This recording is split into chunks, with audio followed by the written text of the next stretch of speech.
Well, surprise. This analysis of Act 4 is going to focus on the theme of mercy. Bet nobody saw that coming, so I guess now I need to find some sort of teacher anecdote to introduce this. Discipline and justice are difficult concepts to contend with at a school. The whole function of the institution is to help everybody get better. It's a place dedicated to education.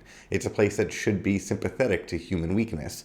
People screw up, and then they learn to get better. That's what a school is. Obviously, this is true of many human communities, but it's particularly true of schools. It's like in the mission statement. Education. We learn stuff. But what if somebody is bullied or abused? For that person to feel safe in a school environment, maybe the abuser should be kept at home sometimes, ostracized from the community. And if not, what does restorative justice look like in these cases, and who gets to choose? And further, what if the abuser has close connections to those in power at the school? Maybe those administrators might be more likely to see the humanity of the wrongdoer and less likely to see the needs of the victim. Justice and mercy might look different. Questions about who has the power to extend mercy and who decides what form mercy takes and how we interpret the laws we live by are at the center of Act 4 of The Merchant of Venice, and more generally, the experience of being human within a larger community. So let's take Act 4 play by play and see if we can find some wisdom in it. Act 4 begins with Antonio ready to pay his debt. It's clear that all the systems of power are sympathetic to him. The Duke tells Antonio that he believes Shylock is an inhuman wretch, and then he straight up tells Shylock that everybody expects him to forgive the loan and give, quote, a gentle answer. I can't help but think he might have meant Gentile. Shylock, though, is resolute. He doesn't plan on having a debate with anybody about this. He doesn't need to give a reason for why he intends to take the pound of flesh. He has a lodged hate and a certain loathing for Antonio. Bassanio, of course, comes to his defense, but Antonio calls him off. He asks Bassanio not to protest, to let him have judgment, and Shylock his will. And a few lines later, Antonio notably adds, I am tainted wether of the flock, meetest for death. The weakest kind of fruit drops earliest to the ground, and so let me. You cannot better be employed, Bassanio, than to live still and write mine epitaph. Antonio has fully given up at this point. He's no longer the strong businessman who spits on Shylock without fear of punishment. He seems like he's got a death wish. Everybody else in the scene is trying to prevent his death, but he just asks to be permitted to die since he's proved weak. He just wants to be remembered, not defended. There's a sense of self-hatred here. Perhaps we can view this as his response to Bassanio's marriage, Bassanio's will to move to Belmont. He will no longer need Antonio's money. Antonio has been replaced in Bassanio's life by Portia, and as the gossips told us in Act 2, Antonio only loves the world for him. Without Bassanio in his world, he no longer loves the world and doesn't care if he lives or dies. As Antonio uses these emotional pleas, Shylock appeals to the authority of the Venetian law. Everyone in the room can oppose him, but he has the law on his side, and Venice would lose its authority if they decided to submit to personal sympathies over the supremacy of the contract. The letter of the law will protect him. And Shakespeare is really setting us up for Portia's trick here. So, enter Portia, dressed as a judge named Balthasar, who, upon entering, delivers a great line. She's asked if she's familiar with the details of the trial, and she responds, I am informed thoroughly of the cause. Which is the merchant here, and which the Jew? And, doesn't that just say it all? She knows everything about the case, including which side she is sympathetic towards, and she must already know how she's going to save the day at this point. She knows all of it. She is informed thoroughly of the cause, and yet she cannot tell which is Antonio and which is Shylock. They're both adult males. They are both physically the same, just as Shylock outlined in Act 3. But the stories that are told about those bodies are very different. Antonio is a human deserving of love and support, but Shylock is consistently dehumanized and mistreated. Shakespeare makes it clear in this line that they're both equally human. Portia cannot tell them apart by sight. Portia then establishes that Antonio admits to signing the bond, and she concludes that Shylock then must be merciful. And Shylock responds, "On what compulsion must I?" What follows is among Shakespeare's most famous speeches. Portia says that the quality of mercy is not strained. She explains to him through a bunch of religious imagery that showing mercy is a sign of power. Only people in positions of power have the ability to grant mercy. But the speech takes a turn in line 203. It stops being about the concept of mercy in some abstract way, and it turns directly towards Shylock. She says, "Therefore, Jew, though justice be thy plea, consider this, that in the course of justice none of us should see salvation. We do pray for mercy, and that same prayer doth teach us all to render the deeds of mercy."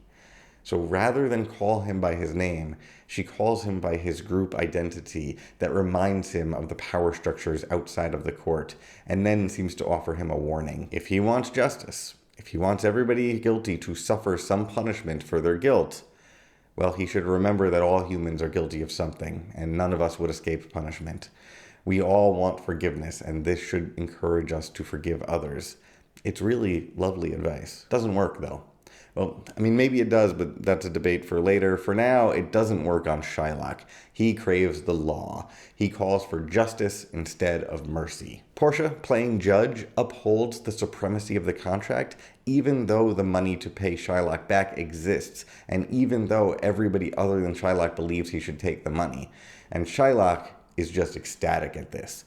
He believes that this young lawyer, Balthasar, is a Daniel, who is an Old Testament lawyer with a reputation for successfully defending the disenfranchised. Portia gives the judgment in Shylock's favor and tells Antonio to prepare his bosom for the knife. And so, Antonio, a man who has had trouble the entire play with self-examination, a man who started the play unable to look directly at the thing that made him sad, and unable to be completely honest with himself or his close friend Bassanio, who he says he cannot live without, and who it pains him to lose, but he'd never actually admit that or say it out loud. This man ends up half naked on stage, completely vulnerable, ready to have his literal heart cut from his body and presented to the stage. What follows is all dramatic tension. Portia continues to set up Shylock by establishing the strict legalism, the strict interpretation of the contract that Shylock advocates for and which he believes protects him against hostile environments. She asks him, for example, if he's brought a doctor with him to help Antonio after the flesh has been removed. He, of course, doesn't. His argument is that the bond does not require him to do so. Portia then asks if Antonio has any final words. He turns to Bassanio and says, "Commend me to your honorable wife. Tell her the process of Antonio's end. Say how I loved you. Speak me fair in death. And when the tale is told, bid her be judge whether Bassanio had not once a love." He's fully vulnerable, telling Bassanio in no uncertain terms that he is in love and is not only willing to risk and hazard all he has, to quote the lead casket, but has actually done it, sacrificed himself for the happiness of the man that he loves. Bassanio responds by saying that he'd sacrifice his wife and everything else he has in order to save Antonio's life at this point. Mind you, this is unknowingly in front of his wife. Also, it seems like Antonio maybe should have said all of this earlier. Then, out of nowhere, Gratiano, who has no business talking right now but can never seem to shut his mouth, chimes in that he would also sacrifice his wife. Again, his wife is there. Neither of them are too pleased to hear that their husbands are making such claims. Shylock correctly points out that these be Christian husbands, and he laments that his daughter has married into this hypocritical and unfaithful lot. Shylock, if you remember, would have never given away his ring. And so, as Shylock's knife comes in contact with Antonio's flesh, Portia finally reveals her trick. If Shylock wants to live by the letter of the contract and interpret everything literally, then he has to take a pound of flesh, but only flesh. No blood. If any blood is spilled, then that will be attempted murder. and the momentum shifts immediately. The law is always the product of human interpretation, even when it appears to be impartial. Those who professionally interpret the law come with their own set of biases, and Christian Venice was never going to allow Shylock to have power or respect. Once Shylock realizes he's defeated, he attempts to bargain, but Portia turns his strict interpretation of the law back on him and shows that no mercy will come to him whatsoever. By the end of it, Shylock has been forced to surrender everything he has.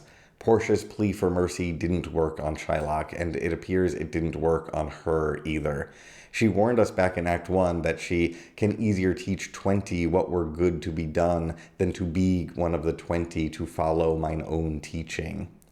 That said, the Duke pardons Shylock's life, and Antonio, who is in trouble financially, decides to funnel the money apparently owed to him to Jessica and Lorenzo, and he requires Shylock convert to Catholicism. Shylock, from the start, wanted to be respected by the Christians, but certainly not like this. He's forced to give up his identity and all his belongings and join this hypocritical group of Christians. From the perspective of Shylock, this play is an unqualified tragedy. He explains that he feels sick and has to leave the stage for the final time. We won't be seeing Shylock again after this. Once that drama is settled and Shylock is banished from the play, Portia says that she has to go, but Bassanio and Antonio want to show their gratitude. They want to offer some sort of gift. Portia refuses, but asks only that he, Bassanio, recognize her when they meet again. "I pray you know me when we meet again," she says. In other words, she hopes that Bassanio will recognize how clever she is, how powerful she can be, that he will recognize that she saved his friend. But the bros insist. They must show some gratitude. So Portia asks for the ring. Bassanio refuses, says that it has symbolic value, and that he'd rather purchase a new ring and give that. Portia insists that she'll only have the ring. As with many characters in this play, Bassanio is being torn in two directions here. If you remember from the Act 2 video in the series, different psychomachian dramas where a character is torn between two sides, it comes up again and again in this play. And here, Bassanio is torn between his love for Antonio, his patron and friend, and Portia, his wife and current patron.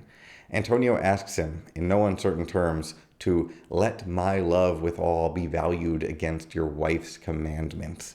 Love me more than you love her. Value male friendship more than you value marriage and heteronormative coupling. And eventually, on Antonio's request, Bassanio parts with the ring. Male friendship wins Act 4 when Bassanio gives up that ring. But the parting of this ring is even more important than that. This ring is a symbol that was invested with meaning back in Act 3. This ring represents control over Portia and her estate. Whoever has this ring controls Portia, controls Belmont, and this ring is given unknowingly to Portia. If you remember what Portia said in Act 1, then you know how significant this is. Her primary ambition, her big lament in Act 1, was that she wanted to control her own life. She wanted choice and autonomy, and here, symbolically, she's getting it. As a side note, Gratiano also parts with his ring, and that will take us to the final act of this play, which we'll cover next time. Subscribe to be notified when that video drops, and for future seasons. Thank you for watching.